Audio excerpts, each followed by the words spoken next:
네, 안녕하세요, 여러분들. 역사는 최태사. 네. 자, 여러분들, 많이 힘들죠? 네, 알겠죠? 힘들었을 거예요. 근데 저도 이렇게 살다 보면 힘들 때가 있어요. 근데 가끔 그런 생각이 들더라고요. 일제강점기를 살았던 그 사람들에 비하면 이 힘든 건 아무것도 아니다. 라는 그런 생각이 들더라고요. 예. 진짜 제가 너무 힘들다고 했던 이런 것들이 너무 이걸 힘들다고 표현하는 것 자체가 너무 죄송스럽다라는 그런 생각? 갑자기 별게 아닌 것처럼 되어버리는 그런 경험을 하게 됩니다. 그만큼 우리 역사에서 참 아팠던 시기고 참 상처 입었던 시기고 그리고 그 시기를 극복하기 위해서 노력했던 정말 처절한 도전과 어떤 열정이 끌었던 그런 시기가 또 일제강점기가 아닐까라는 생각이 드는 것이죠. 그래서 그분들 앞에서 감히 저 이게 힘들어요 라고 이야기하기가 쉽지 않다라는 그런 생각이 들곤 했습니다. 자, 맞습니다. 자, 이제 일제강점기로 들어갈 텐데요. 우선 제가 여러분 일제강점기에 대한 설명을 하기 전에 여기에서 어떤 문제가 나오는지 설명을 드릴게요. 근현대사에서는 열문왕이 나옵니다. 전근대에서 열문왕, 그리고 근현대사에서 열문왕 이렇게 이제 나오는데 이 개항기에서 한 내문왕 또는 일제강점기에서 한 세문왕 또는 개항기에서 세문왕 또 일제강점기에서 내문왕 요 정도가 나오는데 우선은 여러분들 일제강점기에서 꼭 나오는 문제가 있어요. 일제강점기에서 내문왕이 나온다고 하면 심지어 두문왕 정도 나올 수 있는 그런 문제 유형이 있습니다. 그 문제 유형을 오늘 배울 거예요. 오늘. 네. 꼭 나와요. 그게 뭐냐면 바로 일제 식민지 지배 정책. 그 식민지 지배 정책이 10년대, 20년대, 30년대로 나뉘거든요. 그 10년대 지배정책이 무엇인지 묻는 거, 20년대 지배정책이 무엇인지 묻는 거, 30년대 지배정책이 무엇인지 묻는 거, 요게 나오는 거예요. 한 문제는 반드시 나오고요. 많게는 두 문항까지 나올 수도 있습니다. 네, 그래서 굉장히 중요한 부분이니까 여러분이 잘 따라오셔야 돼요. 자, 이제 1910년대 일제 식민지 지배정책이 등장했습니다. 자, 이렇게 10년대, 20년대, 30년대 볼 거예요. 그것도 정치, 경제로 나누어서 살펴보도록 하겠습니다. 여러분 하여튼 10년대 주머니 잘 담아야 돼. 정치, 경제, 20년대 주머니 잘 담아야 돼. 정치, 경제, 30년도 마찬가지. 아셨죠? 자, 지금부터 한번 해보도록 하겠습니다. 자, 먼저 정치입니다. 자, 1910년대 정치는요, 바로 무단통치입니다. 싸울 무자. 뭔가 느낌 오죠? 10년대 그림 온다. 그렇구나. 일제가 지금 식민지로 만들었네. 그러니까 어떻게 싸우듯이, 막 싸우듯이 강압적 방법으로 통치를 하려고 했구나. 라는 게 느껴지시죠? 1910년대 우리를 강제로 빼앗았으니까 거기에 대한 반발을 막기 위해서 강압적 방법으로 지금 무단 통치를 시행하고 있는 모습들 기억하시면 되겠습니다. 바로 이때 이 조선을 실질적으로 지휘했던 그 인물이 바로 총독입니다. 자, 여러분들 우리가 이제 앞 강의에서 배웠단 말이에요. 맨 처음에 그 1차 한일협약이 될 때 어떤 정치가 시작된다고 그랬죠? 고문정치. 그죠? 2차 한일협약 때 어떤 정치? 통감정치. 그 통감은 쭉 가는 거예요. 그 통감이 실질적으로 임명을 하는 그런 어떤 그 모습들, 이게 바로 정미칠조약 때 있었던 차관정치, 차관을 실질적으로 뭐 이렇게 돌려 오지만 실질적으로 이 총독이 통감이 임명한 어떤 그런 모습들 보이게 될 텐데, 이 통감이 쭉 오다가 이제 일제강점기로 오면서 이 통감이 아니라 바로 이 총독이 오게 된 것이 더욱더 막강한 권한을 가지게 되는 것입니다. 됐죠? 그래서 고문, 통감, 총독 이어지는 그 흐름을 기억해 놓으시면 되겠습니다. 자, 무단 통치예요. 이 무단 통치의 어떤 상징적 모습을 보여줄 수 있는 것. 찍어 누르는 모습이잖아요. 자, 그게 뭐였냐면 바로 헌병 경찰이 되겠습니다. 헌병 경찰. 자, 여러분, 헌병과 경찰은 달라요. 헌병은 말이죠. 군인들을 대상으로 해서 활동을 하는 사람들이잖아요. 그죠? 경찰은 민간인 대상이고요. 근데 군인들 대상으로 하고 있는 헌병이 경찰 역할을 한다? 야, 이건 뭐 분위기가, 이거 군인들의 어떤 그 나라, 군인들이 막 찍어 누르는 어떤 그런 통치하는 어떤 그런 무시무시한 무단 분위기, 이걸 좀 만들려고 하는 거구나라는 느낌이 딱 오시죠, 여러분들? 자, 그 헌병 경찰 모습 한번 보도록 하겠습니다.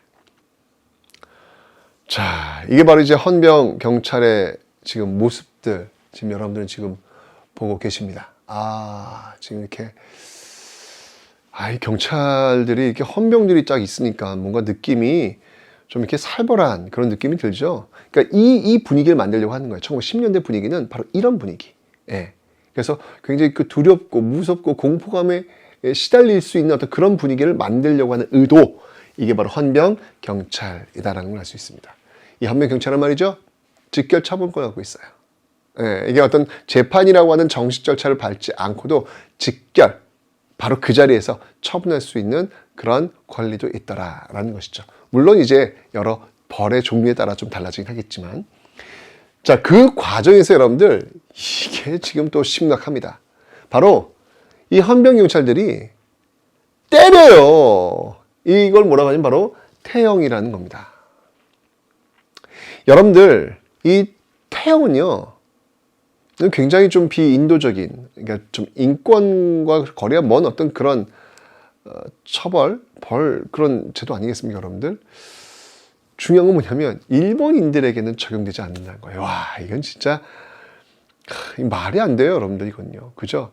오로지 조선인, 한국인들에게만 적용되는 제도. 그게 바로 태형. 이것만 봐도 여러분들, 이 식민지가 시작됐구나. 정말 식민지 백성으로 산다는 게 무엇인가를 아주 한눈에 볼 수 있는 그런 제도가 바로 태형인데요.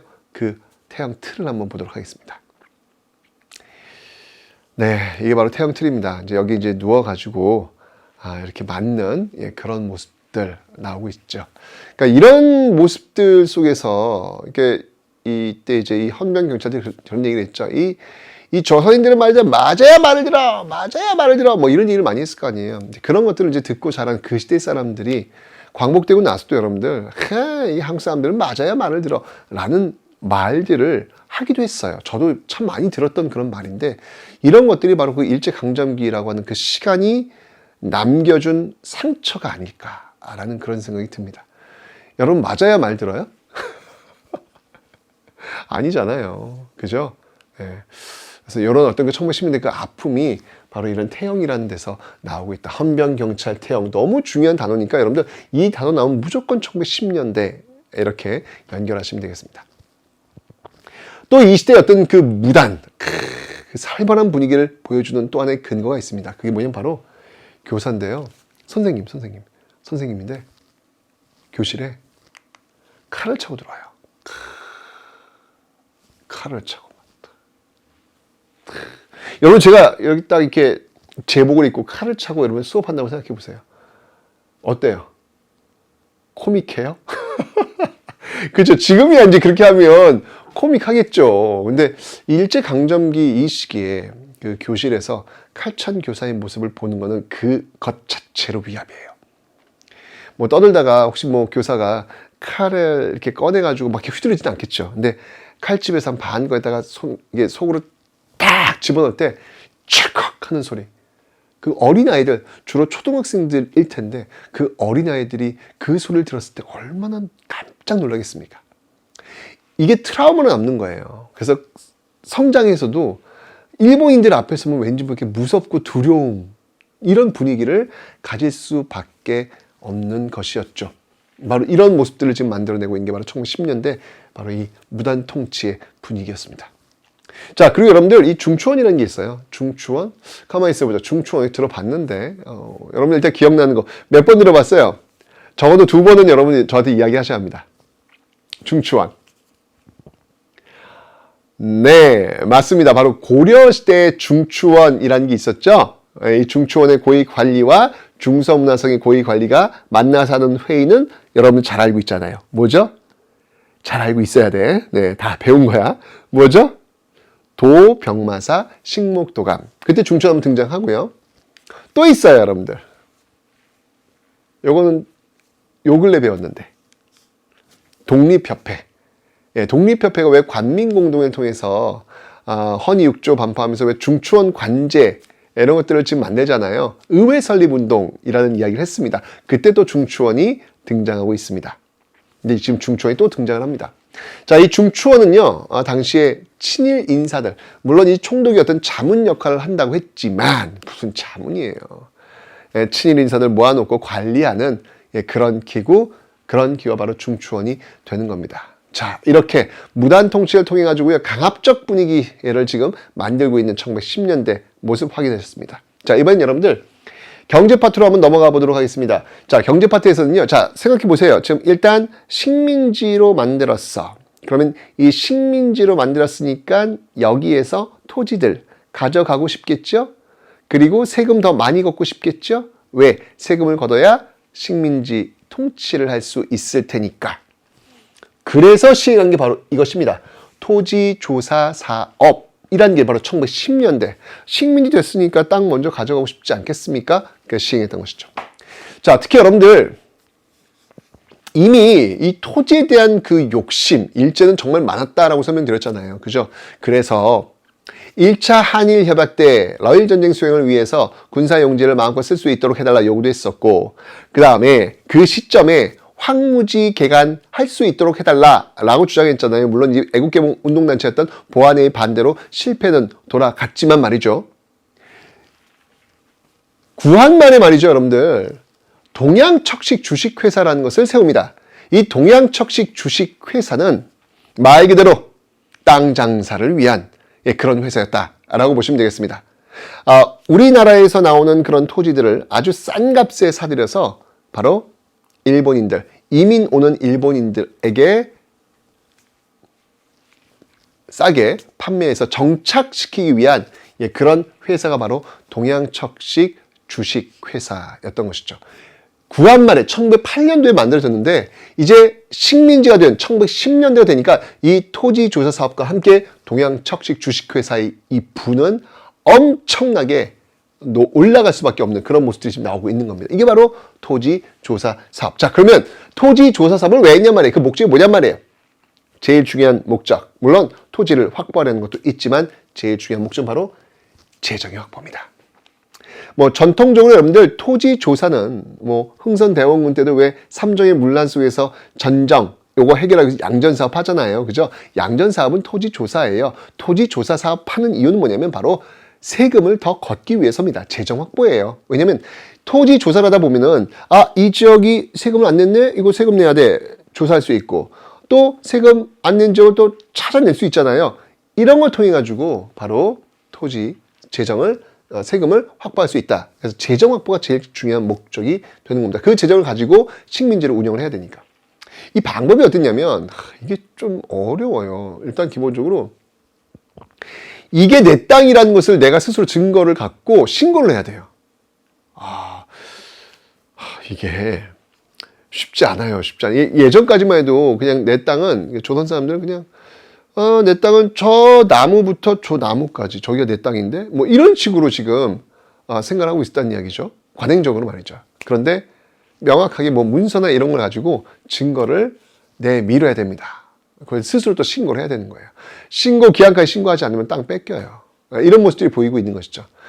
근데 여러분 신고서가요 너무 어려워요. 한문으로 돼 있어요. 이거 봐도 몰라요. 이게 그 당시에 한문을 잘 모르고 있는 대부분의 그 문맹 2단계였는데 이거 어떻게 이걸 해결합니까? 참 답답하고 막막했겠구나 라는 그런 생각이 드네요. 참, 식민지 백성을 산다는 것은 이렇게 뭐 하나 하기가 쉽지 않네요.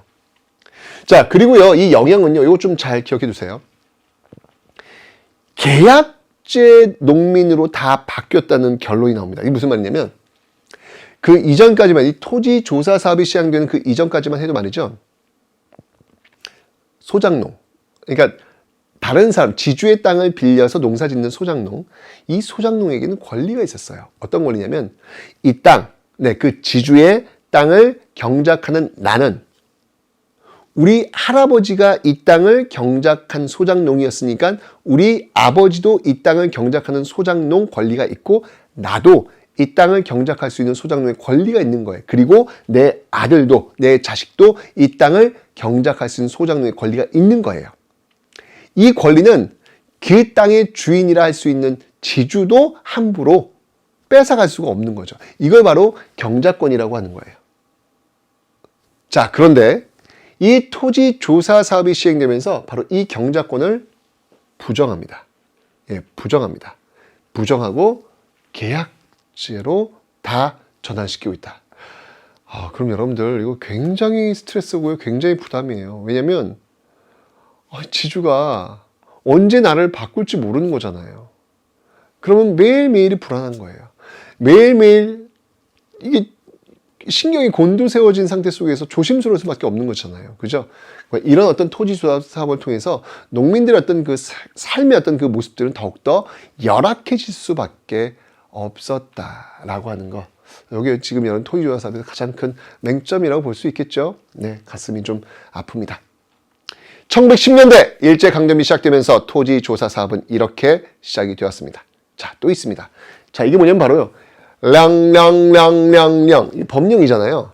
엄청나게 많은 법령들이 1910년대 만들어집니다. 그렇지 않겠습니까, 여러분들? 식민지 됐어. 식민지를 다스려야 돼. 다스리려면 뭔가 기준이 있어야죠. 그 기준이 뭘까요? 법이잖아요. 그래서 웬만큼 000 나오면 이거 000 나오면 이건 다 1910년대라고 보시면 되겠습니다. 그 중에 하나. 대표적인 게 바로 이 회사령이라는 겁니다. 회사령. 이 회사령은 뭐냐면요. 조선에서 회사를 세울 때는요. 허가를 받아야 돼요. 그러니까 회사를 세우고 나서 신고한 게 아니에요. 회사를 세우기 전에 허가를 받아야 회사를 세울 수 있는 거예요. 자, 이러면 여러분들 어떤 일이 벌어질까요?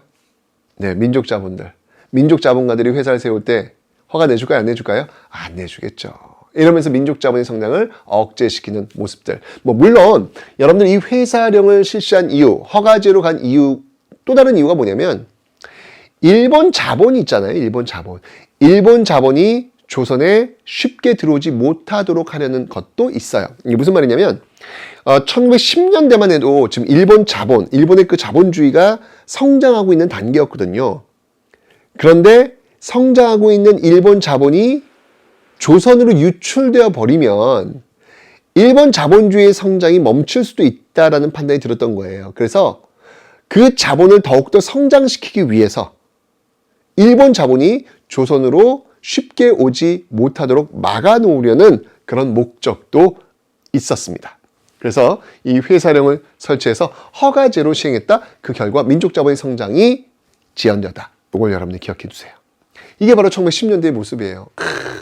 정치적으로 무단 통치, 막 강압적인 헌병들이 막 탁탁탁 돌아다니는 어떤 그런 모습들, 그리고 열심히 땅 안 뺏기려고 토지조사 이거 할 때 막 이거 무슨 말이야 모르겠어라고 하는 어떤 그런 모습들, 그리고 회사 하나 사오려고도 이렇게 허가를 안 내주네라고 하는 너무 힘들어하는 어떤 절박한 모습들, 이게 바로 1910년대 일제강점기가 시작된 이 모습의 단상이다라고 볼 수 있겠습니다. 됐죠, 여러분들? 그런데 말입니다. 일제가요 1920년대 오면서 바로 이러한 무단 통치의 통치 방식을 바꿉니다. 왜일까요? 도대체 무엇 때문에 그들은 통치 형태를 바꾼 것일까요? 굉장히 중요하고요. 시험 문제 잘 나옵니다. 꼭 기억하세요. 뭘까요? 네, 1920년대로 들어와서요. 이들은요 무단 통치에서 그 소위 문화 통치로 바꿉니다. 방점까지 땡땡 치면 더 좋습니다. 소위 문화 통치로 바꿉니다. 왜 그랬을까요? 왜 그랬을까요? 왜 무단 통치에서 소위 문화 통치로 바꾸는 행위를 했을까요? 그 이유는 바로 3.1운동. 네, 3.1운동 때문입니다. 일제가 헌병 경찰 통치, 무단 통치를 통해서 꾹꾹 누르면 잘 될 줄 알았는데 3.1운동으로 대한독립 만세! 이런 모습을 보면서 일본이 깜짝 놀란 거예요. 이렇게 찍어 누르는 태형 때리면서 이거 될 줄 알았더니 이게 아니네. 이거 한계 봉착했어. 라고 하면서 사실은 좀 더 교묘하고 교활한 통치 방식으로 전환을 했던 겁니다. 그게 바로 소위 문화 통치라는 건데요. 이때 이제 일본이 굉장히 많은 유화책을 내놓고 있습니다. 그러니까 3.1운동이 굉장히 무섭긴 무서웠나 봐요. 놀랬긴 놀랬나 봐요. 자, 당시 총독은요, 오로지 군인 출신, 무관 출신이어야만 했습니다. 1910년대 말이죠. 그런데 이제 조항에 민간인, 문관 출신도 총독이 될 수 있다라는 조항을 집어넣어요. 조항을 집어넣었다고요. 문관 출신의 총독이 온 게 아니라 문관 출신의 총독이 올 수도 있다는 조항을 집어넣었다고요. 그리고 나네요. 광복될 때까지 한 번도 문관 출신의 총독은 오지 않습니다. 기만적이라는 거예요. 그러니까 이 소위 문화통치의 본질은 뭐냐면 기만이라는 겁니다. 기만. 좀 더 교활한 방식으로 통치하기 위한 이 머리를 굴렸다라고 볼 수 있겠습니다. 자, 그리고 여러분들 헌병경찰 1910년대 얼마나 무시무시했습니까? 그죠? 이 헌병경찰을 이제 보통 경찰, 우리가 일반적으로 알고 있는 경찰로 바꿉니다. 그런데 여러분 이것도 역시 마찬가지로 본질은 기만입니다. 왜냐하면 헌병경찰 대신 보통경찰 제도로 바꾸면서 오히려 보통경찰의 숫자가 더욱더 늘어나요. 경찰서의 숫자도 더욱더 늘어나요. 이건 무엇이다? 1919년 있었던 3.1운동을 보면서 더욱더 촘촘하게 감시할 필요를 느꼈던 것이죠. 그래서 헌병들의 옷만 바꿔 입은 거 아니냐라는 그런 생각이 들 정도로 보통 경찰의 수는 더욱더 늘어났고 오히려 감시 체계는 더욱더 심해지는 그런 모습들이 지금 나타나고 있더라라는 겁니다. 누군가 나를 이렇게 쳐다보고 있다라고 하는 거, 누군가 나를 감시하고 있다는 거, 이거 굉장한 스트레스거든요. 1920년대의 모습. 자, 그리고 여러분들 1910년대는요, 언론, 출판, 집회, 결사의 자유가 전혀 없었죠. 근데 이제 이 3.1운동으로 빵 터지니까 이걸 이렇게 찍어 누르는 것에 대한 한계를 일본은 알아챈 겁니다. 자, 그러면서 조금 문을 열어줍니다. 그래서 한국인이 경영하는 신문, 조선일보, 동아일보의 창간을 허용합니다. 그런데 말입니다. 이것도 역시 마찬가지로 기만입니다. 자, 왜냐면요, 이 조선일보, 동아일보에서 생산하는 기사들, 이 기사들을 다 검열을 해요. 검열을 해서 자신들의 입맛에 맞지 않는 것들은 다 지워버립니다. 자신들의 입맛에 맞는 것들만 싫도록 강요하는 이런 모습들이 보이고 있더라라는 이야기죠. 이게 바로 1920년대 소위 문화통치의 본질, 3.1운동으로 인해서 문화통치로 갈 수밖에 없는 그 상황 속에서 그들이 만들어냈던 결과물들이 이런 모습들이었다는 것, 철저히 기만적이었다는 것, 이것을 여러분들이 좀 기억하시면 되겠네요. 됐죠? 자, 이제 1920년대 경제 정책을 한번 보도록 하겠습니다. 1910년대 땅 뺏기 작업 좋았어요. 토지 조사 사업 했어요. 자, 이제 1920년대 됐단 말이죠. 뭐랄까요? 그렇죠. 바로 그 땅에서 나오는 쌀, 이걸 더 많이 가져가려는 그런 계획들을 세우겠죠. 이게 바로 1920년대 산미 증식 계획이 되겠습니다. 말 그대로 쌀을 증식시키는 그런 계획을 1920년대부터 아주 본격적으로 시행을 하게 됩니다. 그 배경은 이런 게 있어요. 일본 자본주의가 상당히 많이 발전을 합니다. 국내, 일본 내 그 자본주의 상당히 많이 발전해요. 여러분들 그 자본주의의 양대 축은 뭐죠? 자본과 노동입니다. 자본과 노동입니다. 즉, 자본가들이 있으면 그 자본가들이 투자한 그 회사나 공장에서 일을 하는 노동자들이 있어야 된다는 이야기죠. 자본주의가 발달했다는 얘기는 뭐냐면 그 자본과 노동에 굉장히 많이 수요가 그 숫자가 많이 증가했다는 이야기예요. 근데 여러분들 노동자들은 어디서 등장하는 걸까요? 갑자기 어디서 따단 나오는 거 아니잖아요. 여러분들 조선 후기 때 배웠죠? 조선 후기 때 여러분들 모내기법이 전국적으로 확산되면서 5명이 할 일을 1명이 할 수 있는 광작 경영 가능했다라고 설명드렸잖아요. 나머지 4명은 어떻게 했다? 토지에서 떨어져 나와서 임노동자가 되었다라고 설명드렸죠. 똑같은 현상이 벌어진 거예요. 일본에서 자본주의가 발달하니까 농사를 짓는 그 농민들이 무엇으로 바뀌는 거예요? 노동자로 바뀐 거예요. 자, 이 말은 무슨 말이냐면 앞시대에 비해서 농사 지을 수 있는 사람들의 숫자가 줄어들었다는 것을 의미합니다. 그 말은 무슨 말이다? 생산량, 쌀 생산량이 줄어들 수밖에 없는 것이죠. 자, 이걸 보완해야 되는 거예요. 이걸. 지금 자본주의는 발달했고 일본의 자본주의는 발달한 상황 속에서 쌀이 지금 부족한 현상, 이걸 해결해야 된다는 얘기죠. 어디서 해결할까? 바로 조선에서 해결하자. 이걸 지금 시행한 게 바로 그 이유에 있는 겁니다. 산미 증식 계획. 바로 일본 내 자본주의의 발달을 보완해주는 그 방법으로서 1920년대 산미 증식 계획은 시행되고 있다는 얘기죠. 자, 방법은요, 개간입니다. 네, 토지 개간. 네, 좋아했잖아요. 예, 옛날부터 황무지 개간 해달라고 그렇게 막 요구하더니 아주 이제 본격적으로 개간 사업 들어갑니다. 그리고 비료, 종자, 개량을 들어가는 것이죠. 자, 여러분들 증산에는요, 성공했습니다. 네, 개간 비료, 종자, 개량을 통해서 증산, 이 조선에서 더 많은 쌀을 생산하는 데 성공했다라는 것이죠. 자, 그런데 문제가 생겼습니다. 뭐냐면 증산을 했으면 그 증산한 만큼만 가져가면 되는데 증산에 성공한 것보다 더 많은 것을 가져가는 거예요. 이건 수탈이죠. 이건 수탈이죠. 그러니까 수탈량이 더 많은 거예요. 그러니까 뼈 빠지게 농사를 지었는데 내 입속에 들어오는 밥은 더욱더 적어진다는 이야기예요. 이게 바로 1920년 산미 증식 계획의 실체가 되는 겁니다. 이렇게 되면서 더 힘들어지니까 이 만주에서 잡곡이 또 수입되어 오는 이 기현상, 이런 것들도 좀 보여지고 있죠. 그리고 이 산미 증식 계획의 어떤 그 과정 속에서 들어가는 개간 비료, 뭐 종자 개량, 이거 다 돈 들어갈 거 아니에요. 그죠? 그 비용들은 다 농민들한테 넘기는 이런 모습들도 보여지고 있더라라는 얘기죠. 참, 이 시대를 살고 있는 농민들 정말 힘들겠구나라는 그런 모습들이 보이고 있는데요.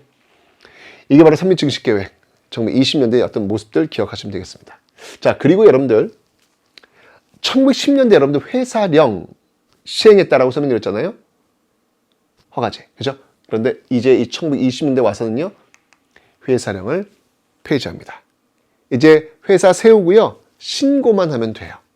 허가제가 아니라 신고만 하는 그런 형태로 바뀌게 되는 것이죠.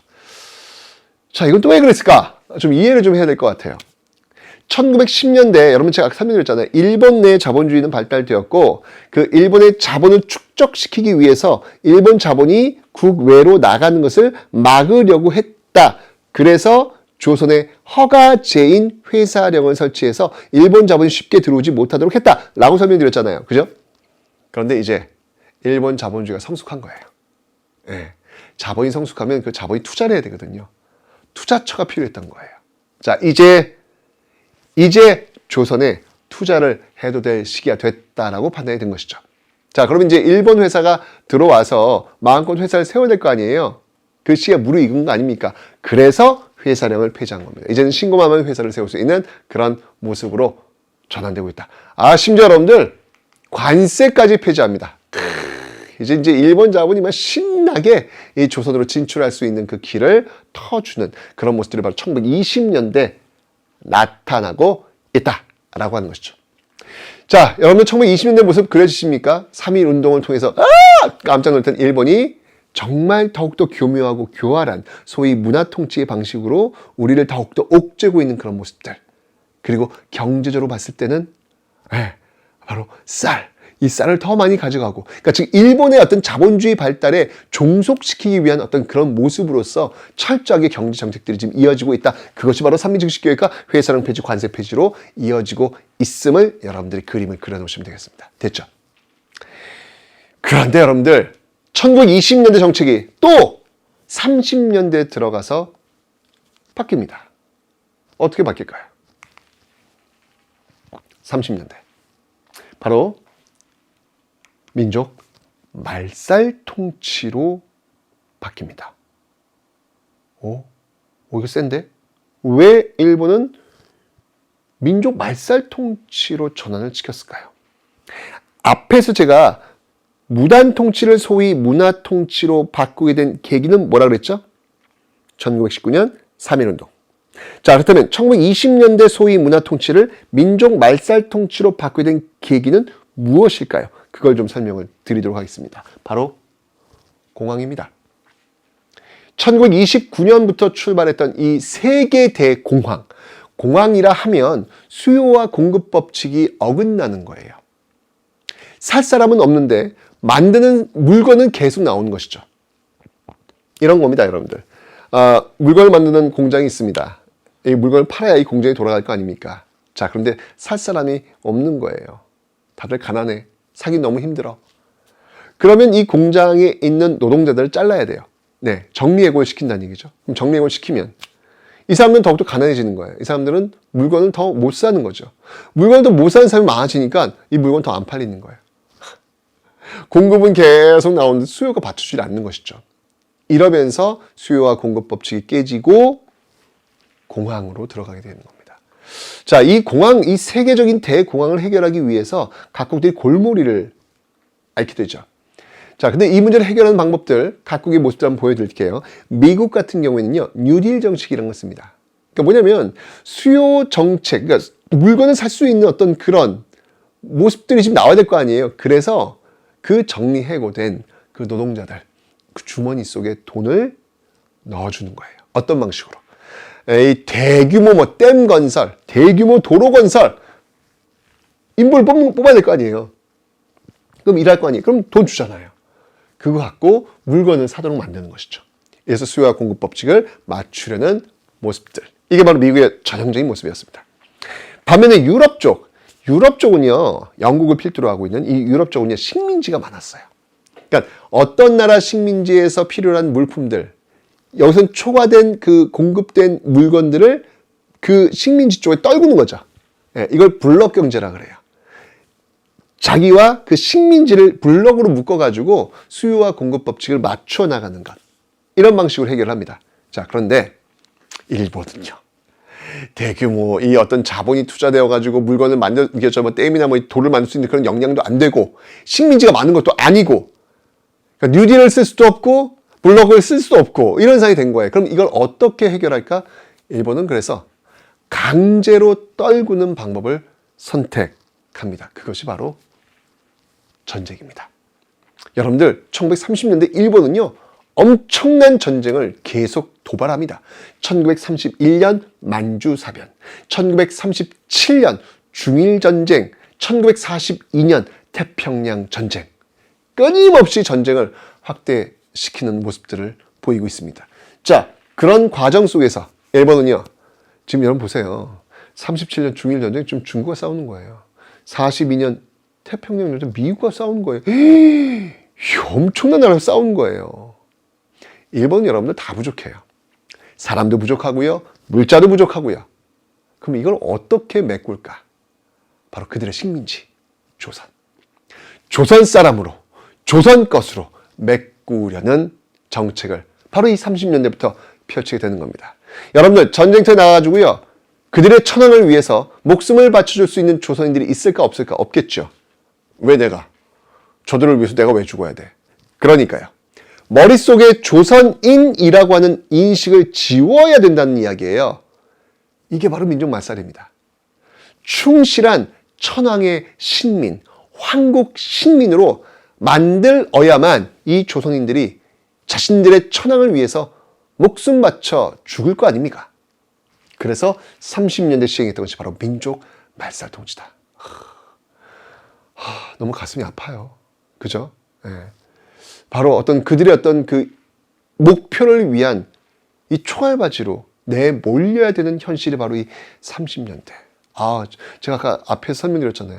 아무리 힘들고 내가 힘들다 해도 이 시대를 살았던 사람들보다 내가 힘들까? 감히 비교를 못 하겠더라고요. 자, 이번 그래서 여러분들 어떤 모습을 보이느냐? 바로 일단 우리의 이름을 지우려고 합니다. 창씨개명. 우리식 이름을 일본식 이름으로 바꾸려는 모습들을 보이고 있습니다. 이게 바로 창씨개명이 되는 것이죠. 자, 민족말살 통치 연결 가능하죠? 자, 그리고요, 충실한 천황의 신민, 바로 황국신민서사를 암송토록 강요합니다. 어린이뿐만 아니라 어른들까지 이 황국신민서사를 끊임없이 암기하도록 아주 그냥 주입을 시키는 것이죠. 이런 모습들을 보이고 있습니다. 그리고 어잉 사이렌이 울리면 바로 그들의 천황이 살고 있는 바로 동쪽을 향해서 모두 절하는 궁성 여배.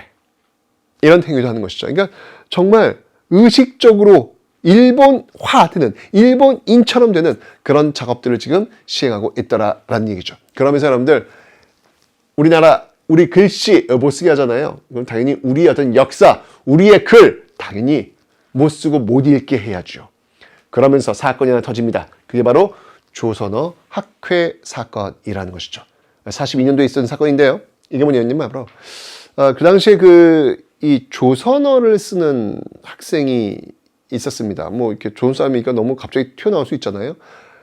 너 조선어 가르친 사람 누구야? 라고 추적하는 과정 속에서 바로 당시에 우리 국어단체라고 볼 수 있겠죠.